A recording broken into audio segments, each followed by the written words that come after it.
Are you buying an existing building to develop it? Well, then you need to know about intrusive surveys. My name is Richard Clapson. I'm a chartered structural engineer and I've been involved in the property industry now for over 40 years. And in today's video, I'm going to be talking about the importance and indeed what they are, intrusive surveys. So let's assume you're going to buy an existing commercial building to develop. Let's say you're going to buy an existing, let's say an old bank, something like that. And banks you can convert, by the way. A lot of empty banks around. You can convert them under permitted development rights because they're a Class E building into residential without the need for full planning permission.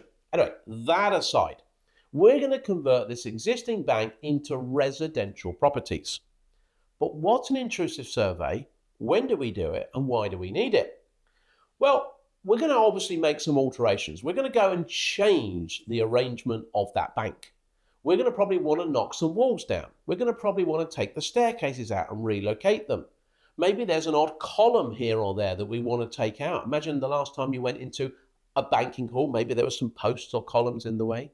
What else is going to be in the bank? Almost certainly there's going to be a safe area. They're probably taking the money out, so don't worry about that. That's probably gone. But that safe area, that strong room, is probably somewhere. Is it in the basement? Is it on the ground floor? Where is it? And of course, if you think about it, all of the alterations that we've got to do could be affected by the existing structure. The existing structure and indeed the condition of the building will affect what you can or can't do with the potential development. So whilst you might have some wonderful plans and your architect might have drawn up some terrific layouts of how you can get maybe 9, 10, 11, 12, whatever, flats into this old bank building, moving a few walls around here and there, you actually don't know the true condition. Because imagine we're going to go into this existing bank, which is only just closed down. Well, the walls are all going to be plastered. There's probably going to be some ceilings, maybe there's suspended ceilings, maybe there's some paneling, some smart paneling maybe over certain places.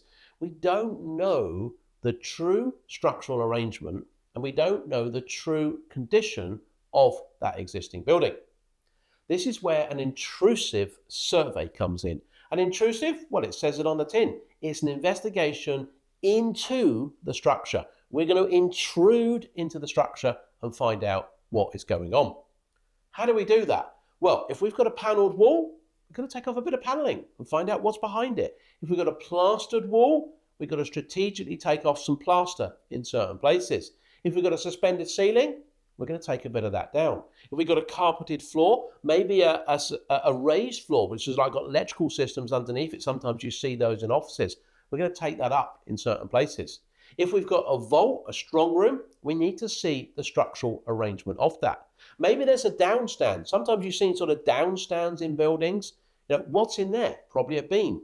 But what sort of arrangement is it? Where is it supported? This is where your structural engineer comes in. Your structural engineer would better look at a video or even walk around a property for you, and they might well say, we need an intrusive survey of this building, particularly maybe if it was a bank, to understand the structural arrangement and perhaps also the structural condition. So if you've got a particularly old building, sometimes when you strip back plaster, you'll find cracks and all sorts of things within the walls, or you'll find out the structure has been altered over time. And so a structural engineer could mark up the areas to investigate, the areas where we take the ceiling down, the areas that we take off the paneling, the areas that we lift the floor, the areas that we break away the plasterboard to see where there is a steel beam running across within that downstand.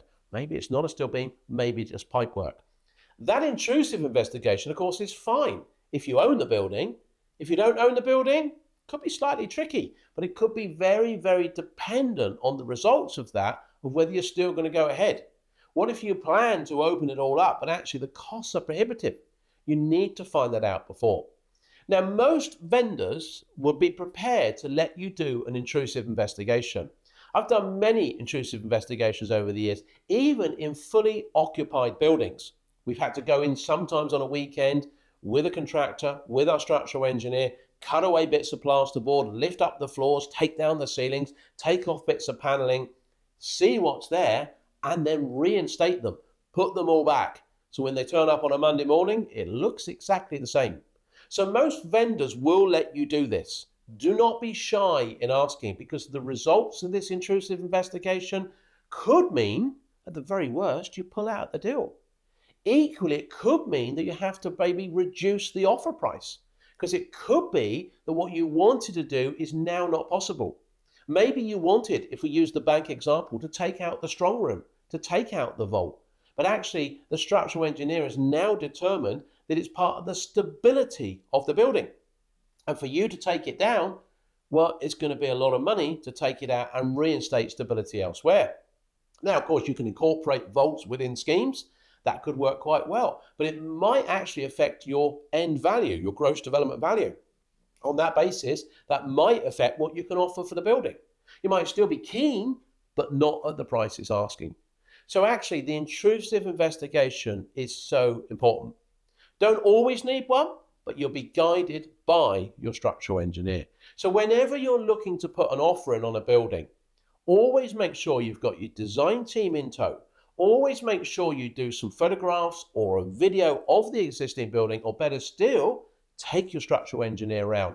Discuss the type of alterations you're looking to do, and they will advise you whether you need to do an intrusive investigation or not. And if you do, listen to that advice, because it could make a big difference to your potential development and what you can offer for to make sure your development's a success.